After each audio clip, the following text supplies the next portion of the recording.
நான் ஒரு ஃபியூச்சர் ஒய்ஃப்காக ஒரு ஆல்பம் பண்ணியிருந்தேன். எனக்கு ஒன்றும் புரியல. ஃபியூச்சர் ஒய்ஃப்னா ஒரு பொண்ணு இருக்கும், இது என் ஃபியூச்சர் ஒய்ஃப்னு சொல்லலாம். இல்ல அதெல்லாம் யாருமே இல்லையே. இல்ல அப்படி சொல்லாதீங்களே, போகாம அப்படி சொல்லாதீங்க.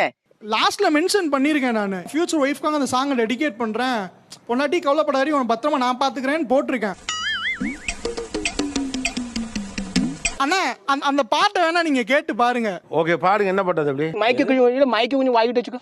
பேபி பிறக்கும் போது உன்னை அப்படி பார்த்து பண்ணி, ஐயோ baby baby I love you baby ஹே. அதெல்லாம் சிரிச்சுக்கணும். அது வந்து ரொம்ப எப்படி சொல்றது, குழந்தைய போல டெய்லி உன்னை குளிக்க வைப்பேன்டி பேபி ஸ்லீப்.